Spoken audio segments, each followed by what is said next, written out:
Hi, I'm Stacy Widelitz, composer, photographer, and community arts leader. My website is stacywidelitz.com, and welcome to Two Geeks Talking. Good morning, afternoon, evening, everyone. Two Geeks Talking is an entertainment industry interview show where we interview the creative people from the comic, film, TV, movie, and video game industries. And of course, I'm your host, Kurt Sasso. We are joined today by a very talented individual. Not only is he a world-renowned composer in Hollywood, he is also president of the Nashville Opera Association, as well as a famed photographer and a very creative person in his own right in many different aspects we'll touch on today. We're joined by the ever-talented Stacy Widelitz. How are you doing today? Good. And just so it's clear, I'm actually past president of Nashville and past president of Nashville Film Festival and leadership music, a bunch of things. I've got very involved in the arts here in Nashville. How are you doing today? I'm doing well. It's cold outside for Nashville, but I'm doing well. Wonderful.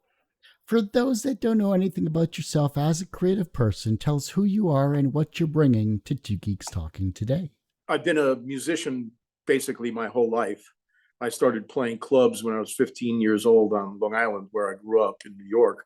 Then around the age of 19 or 20, started picking up some composing work with a little studio in Connecticut, in Stamford, Connecticut. And that just started to expand. The studio expanded. We started doing high-level industrial shows and some local jingles. Then when I was 24, my then girlfriend and I wrote the theme for the Richard Simmons Show.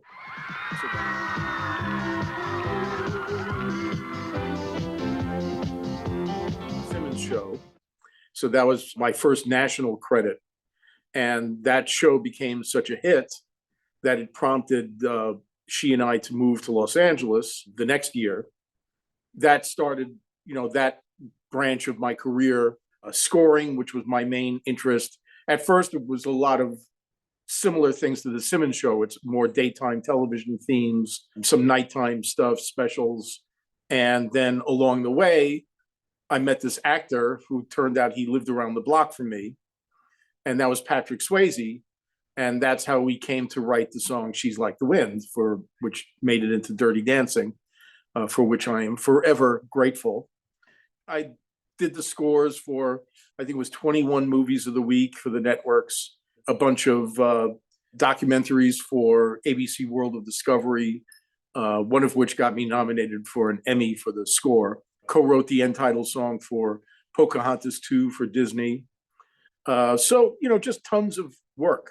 Then after 19 years in LA, I moved to Nashville because it was another music town and it was time to get out of LA. And so I've been here ever since. Wow. That's amazing having a career. And is going to work every day a fun job still after all these years? Well, music, I still enjoy thoroughly. I'm not really working in the TV and movie world anymore. That can burn you out because the deadlines are horrendous. And they've only gotten worse over time. I know a lot of current composers. First off, also the fees have gone down by half, which is not fun. And the royalties, the back end, you're hitting some of the same issues that songwriters hit with streaming services that just don't pay the same type of back end royalties like when I was doing all the network movies. So it's different. So music will always be incredibly, it's all I've ever done. I don't know how to type. I better make a career at music because there's no alternative for me. Although now another artistic pursuit has come up. So, but yeah, it's still very important. And I'll, always sit at the piano for a little while every day. And I'm still doing some songwriting here and there. Good. Well, that's wonderful to hear. Myself, my mother got me into playing the clarinet. That was my musical acumen. And I loved it. It's a wonderful instrument. I haven't played it in about 10 years, but maybe I'll brush it off. Yeah, you should. It's as long as you don't set, okay, by tomorrow I have to be Benny Goodman. It's like, it's enjoyable. It's good to expand your horizons. And especially if it's something that you enjoyed once before, dust the thing off. What is the most misunderstood aspect about being a composer and a musician that people who don't follow it misunderstand? I would say the pressure. They think of it as this thing where you get up in the morning and then you're inspired and it's like, oh, I've got it. I'm going to write this and write this. But being a for hire composer, like I was in Hollywood, you're under tremendous deadlines. You're under enormous pressure to deliver on time. If you don't deliver on time, it's the end of your career. So that's how much pressure there is. Just being able to cope with the ups and downs that, you're going to be hot at times, at other times you just can't get a job. And you have to take the long view that if this is my career, then I have to cope with those times. Then you become a businessman and you say to yourself, I have to budget for those times too. So I would say that that's very misunderstood. It's not like when I was doing a lot of the TV movies, it's not like I woke up in the morning and say, I'm so inspired. It's like, I am so frightened this morning because if I don't deliver, I'm dead. So there's no such thing as writer's block when you're a for hire composer. You're known for Dirty Dancing. You're known for She's Like the Wind, and an amazing collaborative effort, of course, with Patrick Swayze, who unfortunately passed away many years ago, which is a true tragedy in itself. Yeah. What was the pivotal moment that transformed She's Like the Wind from a rejected song for Grandview USA to a chart-topping hit for Dirty Dancing? And how did your collaboration with Patrick Swayze contribute to its success? In the case of Dirty Dancing, the collaboration that we had, it was brilliant on the part of the producers and director of Dirty Dancing to pick up our song as the romantic ballad because he was the romantic lead. The song happened to fit the movie perfectly lyrically. So, but really nothing changed from the time we wrote it for Grandview USA. What we did was we did a really good demo of it with Patrick singing it, my girlfriend Wendy singing on it, who is on the final version also. The demo was there. And then when the song was licensed for Dirty Dancing, record producer named Michael Lloyd was brought in, and the executive producer on the record was Jimmy Einer, the legend of music. Michael used the demo as a guide. The tempo was the same. I even recreated all the synthesizer parts that I played on the demo. So when you listen to the song, that's me playing all the synthesizer parts. But Michael did some things that were absolutely brilliant, especially this is a little music geeky.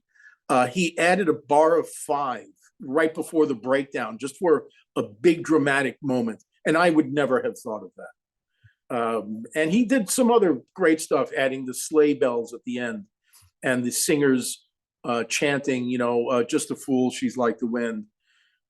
So I think it started off with a really good demo. Michael brought it to the next level. And that's what helped it really take off when it was released as a single. Amazing. I think synthesizers get a bad rap nowadays compared to when they were used in the 80s, 90s eras of music, which I grew up in those decades. So they were a great instrument. And when they were used right, they were amazing. But when they were used possibly incorrectly, at least for the untrained ear, it was something that just really took you out of the song. What is it about the synthesizer, OB8 synthesizer specifically, that made this particular song just so much better? Well, the OB8 by Oberheim was a great synthesizer. I mean, there's so many songs that use that. You think of Jump by Van Halen. That's an OB8.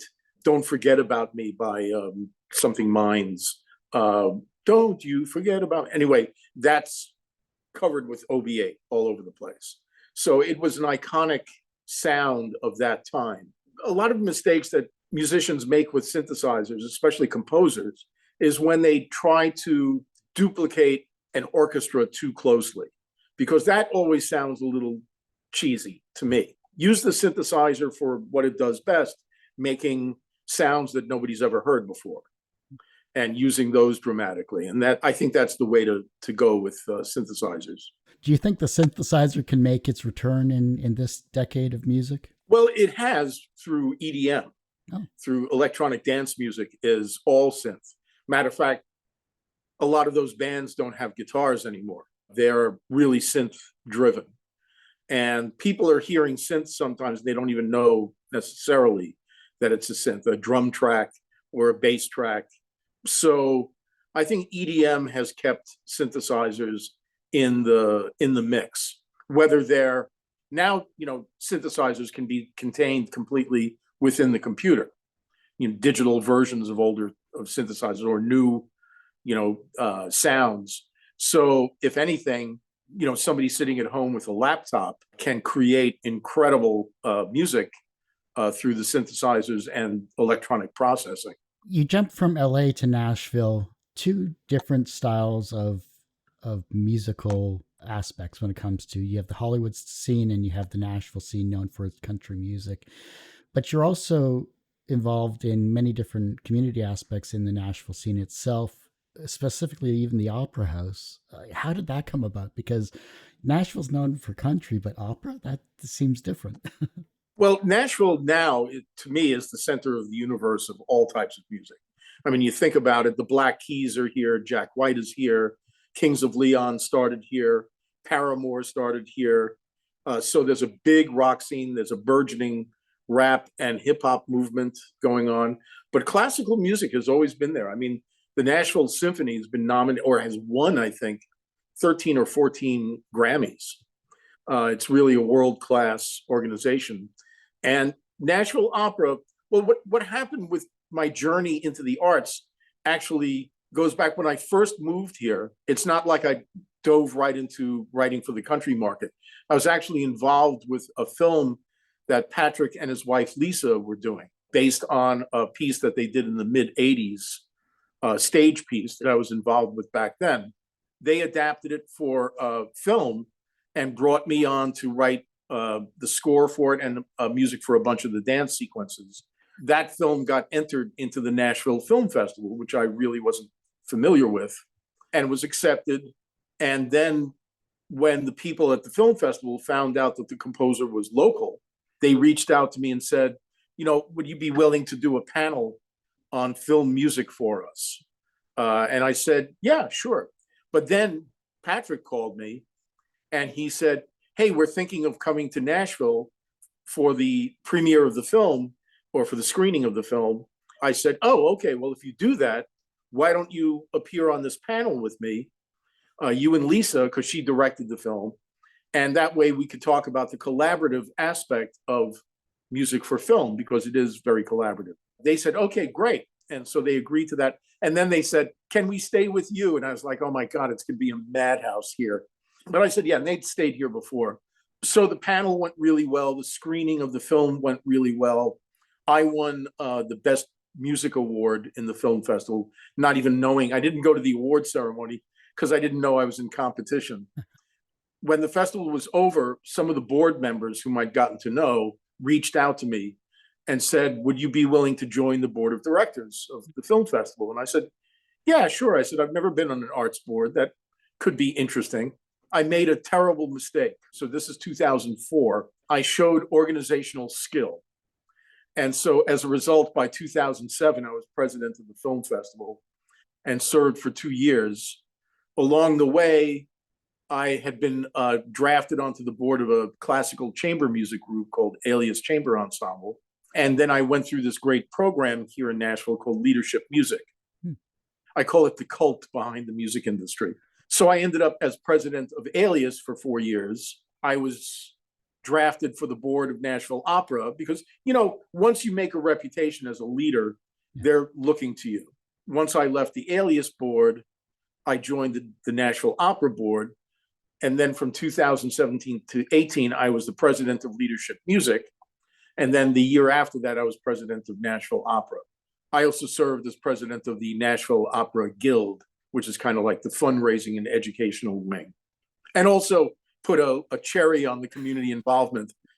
In my area in Nashville, we have our own small city government, and I ran for office and served as vice mayor of the city of Oak Hill. So, which was hysterical, but it was a great experience. It's you want to deal with the nitty gritty of politics, do it on the most local level you can. A storied career in many different aspects, for sure. Here, when it comes to the leadership skills that you've picked up in your many years, how does that translate to being a musician, and what can the next generation learn from your skills? One way that it translates, and I think it was something that was always with me. Well, first off, if you're the composer on a project, sometimes you'll be called upon to conduct too, if you're able to. And so that's a leadership position. You've got to make the musicians feel like you know what you're doing. Even if inside you're thinking to yourself, oh my God, I'm so unqualified to be doing this. But you've got to make them think that you're qualified. It's a little bit of theatrics. And it's also really listening to people so that you're not micromanaging everybody, like, telling every musician, say you're in a band.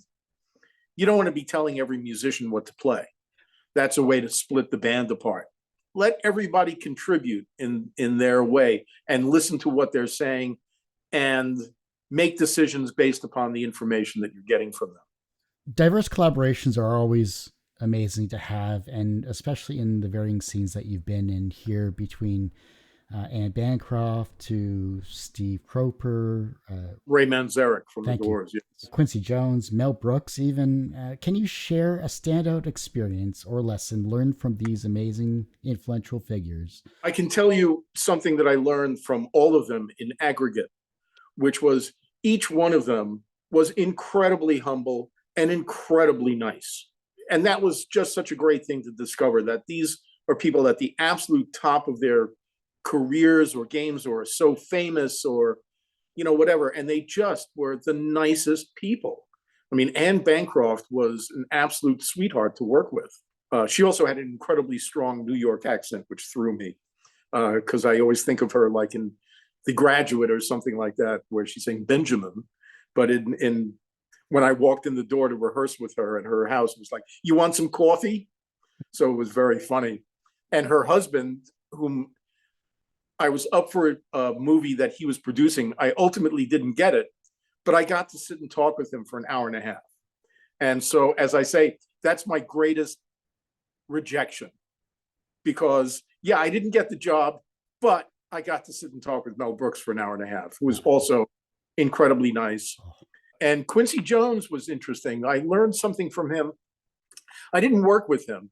I was friends with his eldest daughter. She and I were going to go to a play. We lived not too far from each other in the west side of LA at this point.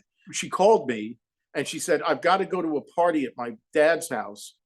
Why don't you come there? You can meet my dad and we'll then go to the play from there. And I was like, well, of course, So I thought it was going to be this party and I'll get to talk to him for, 4 or 5 minutes.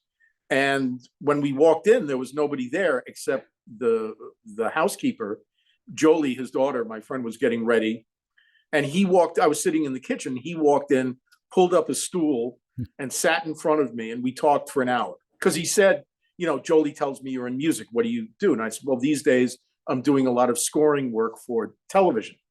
And he got up off his stool and bowed to me. And I started to laugh, and I said, okay, why is Quincy Jones bowing to me? And he said, because you do the hardest job in all of music.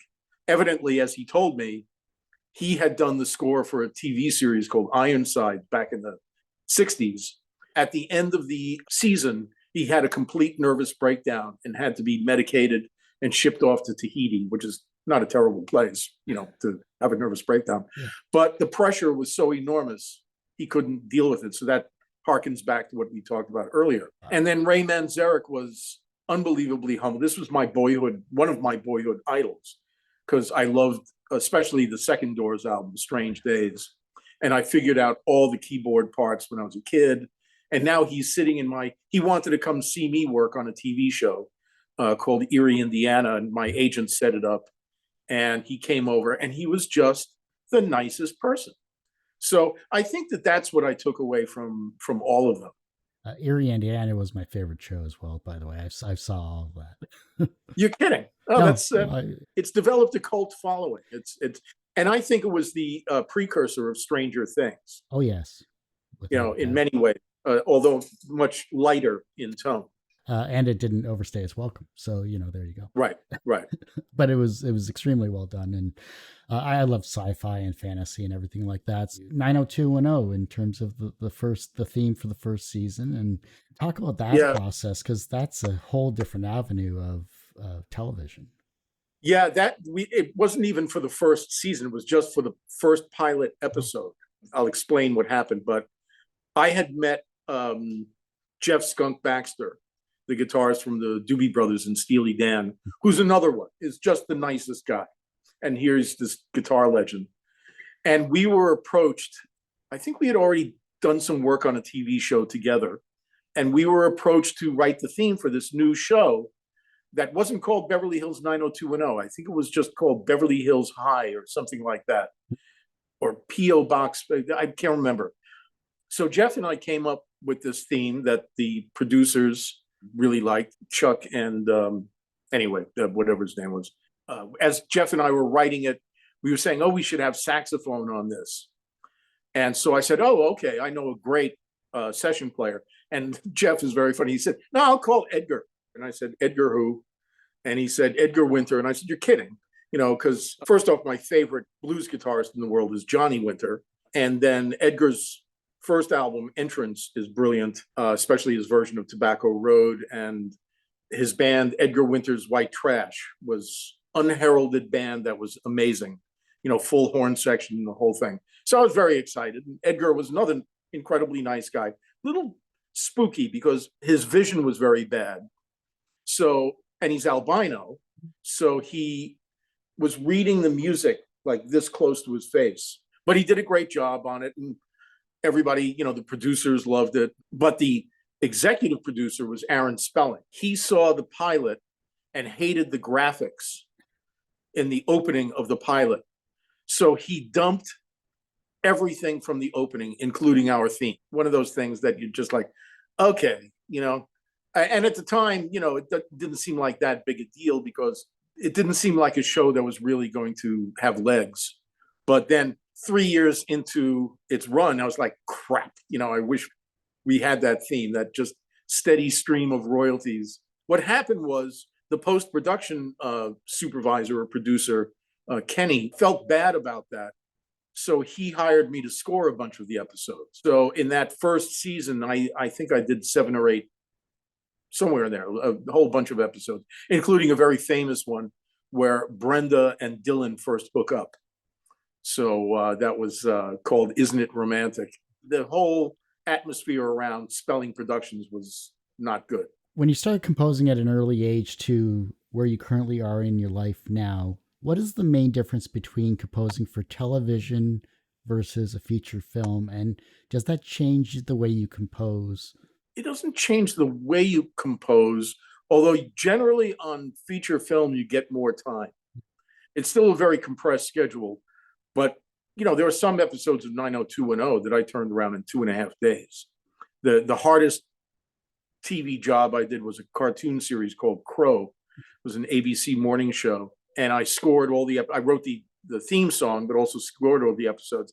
And every 6 days, I had to turn in 22 minutes of finished music and then start on the next episode the next day. And that was 3 months of my life. So the time demands of television, you basically have no life. I'll tell you a funny story. I was once on a panel of television composers, and I was representing kind of one of the younger ones coming up in the business. So I was probably in my early 30s at this point. But sitting next to me was Gerald Fried, who scored all the episodes of Gilligan's Island. I think he also did the Brady Bunch. And he looked to be in his 60s at this point. And he was just sitting at his microphone, glowering. And there were about 400 people in the audience. It was a Careers in Music Day at UCLA. And somebody said, Mr. Fried, what do you think is the most important element to have as a television composer? And without even blinking or hesitating, he said, a good divorce lawyer, and then lean back. And I was like, oh man, I do not want to be that man. But it's hard. The demands on your time and on your life are very, very difficult. Your talents extend beyond music to photography. How does your approach to photography compare to your approach to musical composition? And what themes or styles do you find when you're doing your visual work? Well, I kind of fell into the photography on interestingly, a songwriter workshop that I was attending as a student right outside of Florence at a villa organized by a friend of mine. This is back in the fall of 2015. And the reason I was there was because of the woman that was running the workshop, Gretchen Peters. She's one of my favorite songwriters, and also advocates writing songs by yourself a lot, which I had mainly collaborated in songwriting. So I wanted to explore working by myself a little more. And I always took pictures with this little phone and, and a little digital camera. And I thought, I'm going to the countryside of Italy. I should get a better camera. So a friend recommended this Sony kind of mid-level, what they called a one-shot camera, but it turned out to be a really high-quality camera with a black and white function, a really good Zeiss lens and all this. And all of a sudden, I love old black and white movies. I was obsessed with them as a kid, and I still am. My favorite channel is Turner Classic Movies. And especially film noir with the shading and the mystery involved and the people. And there's so many, close-ups of people in the shadows. And I had a free day in Florence. So I wandered around taking pictures of people instead of buildings and historical sites. There were a couple that I looked at and I said, I think these are pretty good. I posted them to Facebook. And when I came back from that trip, a neighbor of mine around the block here in Nashville, one of the best photographers in town, we're Facebook friends. So he'd seen the photos. So I'll never forget, I was walking my dog and he pulled up his car and he said, were you posting archival photos from Italy? Because the black and white, they look like they're from another era. And I said, no, if you mean the black and white, I took those photos. So he looked at me and said, you took those photos? And I said, yeah, why? And he said, well, they're really good. And now you need to start bringing a camera with you wherever you go. So he gave me some early encouragement. And I did. My next trip was to Havana, and I took a lot of pictures there, and Washington, D.C., and New Orleans, and then eventually back to Italy, to the same villa, but by myself this time. I came back, by that time, I had tons of photos, and I got a couple printed out. And the woman at the printing, professional printer, not like Kinko's, she looked at me and she said, did you take these photos? And I said, yeah, why? So she said, do you have more like this? And I said, yeah, a ton. So she said, okay, here's an art store to go to, buy a portfolio, start getting more printed out because we think you're onto something, and just fill the portfolio. So I did. And that led to me getting my first photography show at a great gallery downtown called the Arts Company. I was stunned. I couldn't believe that the gallery owner wanted to do a show of my work. But she said, this stuff is just great. Sold a couple of pieces from it, which was amazing. So I'm now in the midst of my fourth show, which I'm really proud of because it's at Nashville Airport. They feature the work of local artists. It has been up since the beginning of November and it'll come down at the end of February. So during the holidays, I started getting texts from all these friends that were traveling through that part of the airport saying, I can't believe this. I came off the airplane and there you are. So it was, and it featured photos of mine from London and Nashville. It's become another means of artistic expression that I enjoy. I think the similarities are the storytelling, that with songwriting and composing, you're enhancing a story in scoring work, adding to the story. In a song, it's a freestanding story. And then a photo, you've caught somebody in a moment that will never exist again. And that freezes time. And so if there's a certain hand gesture or an expression, body language, if you are consciously trying to capture that, you're telling the story of that person. So it's very similar. Although the good thing is it's also much more of, you have immediate gratification, because you take the photo and you look at it and say, oh, okay, it's not like now I have to go demo it, I have to do this, I have to do this. But it's been really fun and totally unexpected. I mean, if somebody said to me 20 years ago, oh, you're going to be an award-winning photographer, I would have said, yeah, you're out of your mind. But it just shows that, the limits we set are very often the limits in our own minds. Photography spoke to me as well too, and so I understand the fact that you can get an amazing, even just with a single light, and you getting that harsh shadow on the other side, or you get someone in action, or you happen to see like what you experience with people, just people watching in a different light. It's amazing what you can come to buy. And then the internal stories start to come into play, like how you have a lot of your photographs on your website as well, telling that story, what is this person thinking, or, right.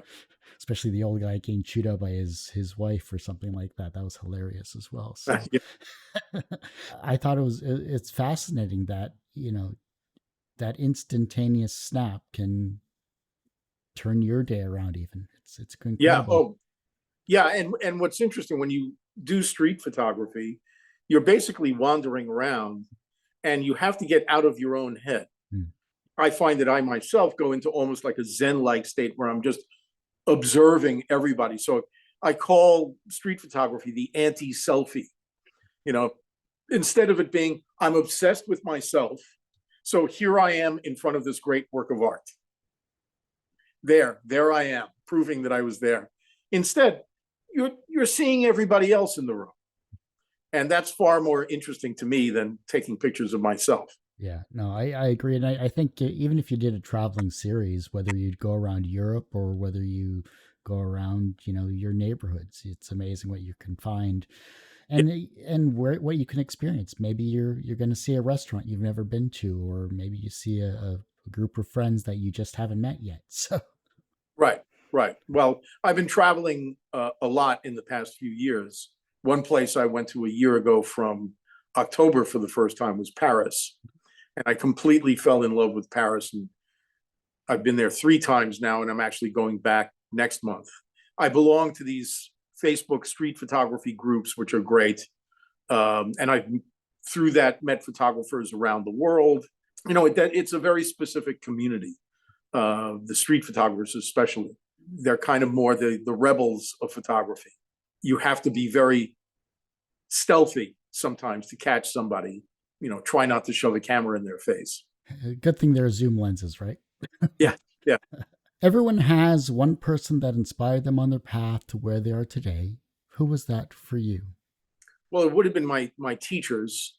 Also, my mother, who was very artistic and very funny, although she was horrified when I told her I was going to become a musician. But one teacher had a tremendous impact. I don't know if it's necessarily that he was inspiring, but he put me on a different path. And that was my jazz teacher in New York named Lou Stein. I was studying with him for a couple of years. He had a jazz workshop on Monday nights, and I was writing music for that. And I was working at that studio in Connecticut that I mentioned, and I was, getting paid to write music for them. And after one of my lessons, Lou took me aside. And it turned out that Lou had made an absolute fortune writing jingles.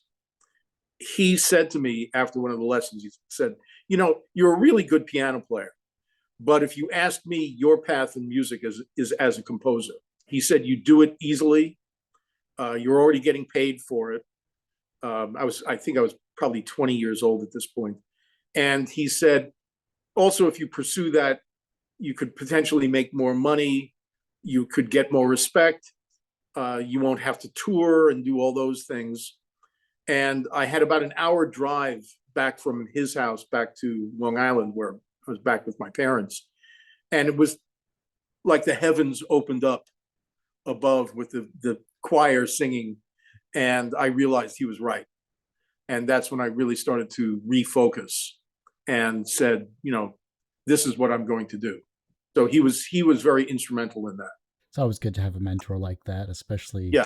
that really kind of opens your eyes to things you weren't thinking about. Right. From a professional standpoint, you've had a wonderful career as a composer, as well as working with arts councils, and now as a photographer as well too. So professionally, you're successful in many aspects of your creative journey. Do you consider yourself personally successful? No. I think every artist has that gnawing sense of, oh, I could have done more. I could do more, and I'm a very poor judge of my own work. It's very hard to define success. I think rather than, dwelling on that too much, I think you have to dwell on the process.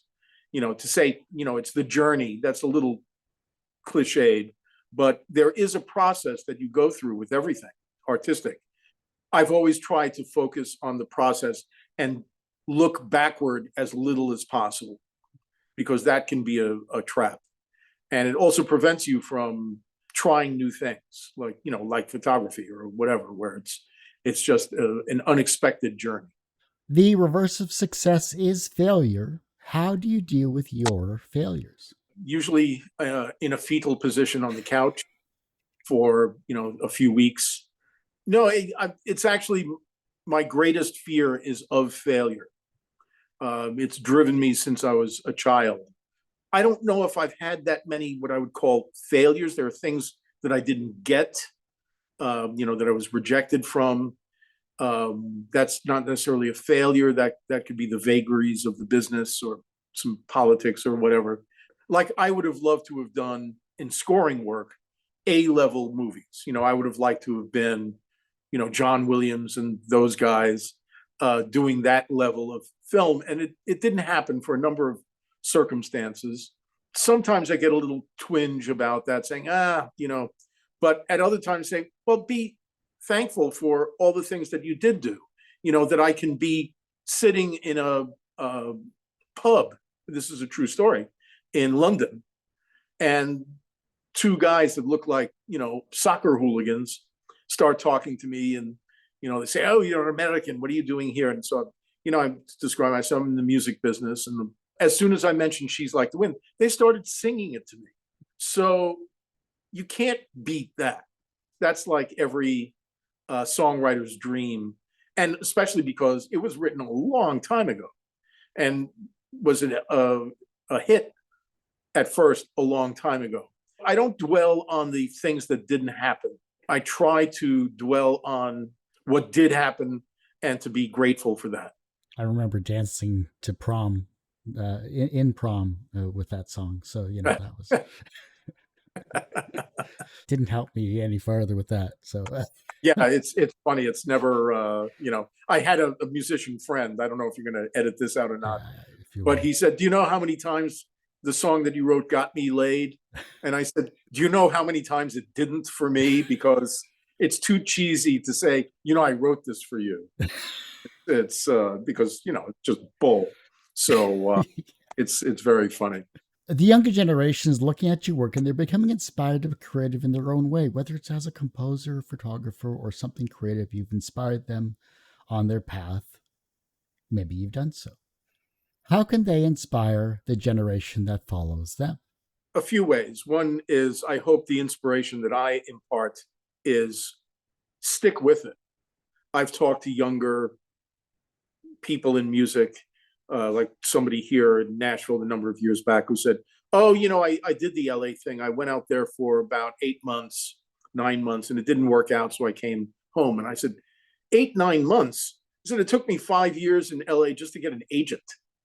So you've got to stick with it. And you've got to keep expanding what you do. I always used to tell guys with synths, I'd say, learn orchestration for traditional instruments. And then for orchestrators, I'd say, learn how to use a synthesizer. Keep learning and keep doing things that are interesting. And I think that's the way to inspire the generation that's coming up behind you. Last question is this, and this is the fun one. If Okay. if your life was a film or TV show, what would its title be? And what would its soundtrack be? This year, one of my projects is to try to write a book about the path of creativity, but make it a more of a coffee table book with photos and, things like this and stories. But also, when you are a creative person and you enter that field, you're different than most people. You're absolutely a different being. I remember being at, wasn't a high school reunion, but a bunch of people from my high school were gathered, from Long Island. And I was telling a story, and this woman whom I'd known since, elementary school just looked at me and said, well, I don't understand something. Do you have a job? And I looked at her and I said, a job? No. I said, I've worked a ton, but I've never had a job. It's just a different thing. But anyway, one time when I was about 18, I was walking with my father on a very nice town on the North Shore of Long Island called Bayville. There was a sign in a seafood restaurant that said, piano player wanted, must know how to open clams. And I think, and my father nudged me and pointed at the sign and said, you'd better up your game. I don't want to see you opening clams at some point. And I think that would be the title of the movie, piano player wanted, must know how to open clams. The soundtrack would probably be stuff that I've already written, and then things that I would, write new, to score it. But definitely a lot of the music that I've done, pieces in particular that I might be proud of. But I think that would be the title. It's intriguing and very funny. Yeah, I like it. You could even turn it into one of those holiday specials as well, too. Yeah, absolutely. A Hallmark Christmas special. Exactly. Or in my case, a Hanukkah special. So even better. Yeah, there you go. Yeah. Well, Stacy, I do hate to say it, but that ends this particular episode of Two Geeks Talking. I want to thank you so much for coming on the show. Well, thank you. You did a great job, and it's been a lot of fun. Before I let you go, where can we find you? How can we support you? And anything else you'd like to promote, website or social media wise? Well, my website is simply stacywidelitz.com. Stacy Widelitz, all one word, .com. And my Instagram page, where I'm posting a lot of new photos regularly, at Stacy Widelitz, again, all one word. My Facebook page also, if you look it up under Stacy Widelitz, I put up a lot of photography there. And so that's a fun way to follow what I'm doing. Well, like I said, that ends this particular episode of Two Geeks Talking. You can, of course, find this interview and 1,000+ others on our website, tgtbd.com or twogeekstalking.com. That's the word TWO, not the number 2. The website's going through a revamp. Go to our YouTube channel, youtube.com/TGT Media. The podcast is back after 12 or so years. You can go to that at twogeekstalking.podbean.com or just search Two Geeks Talking wherever you get your podcasts, where you'll see Stacy's interview and 1,200+ others. And as I say every week, everyone has a story to tell. It's up to me to help bring that out. Thanks for listening and watching on Two Geeks Talking.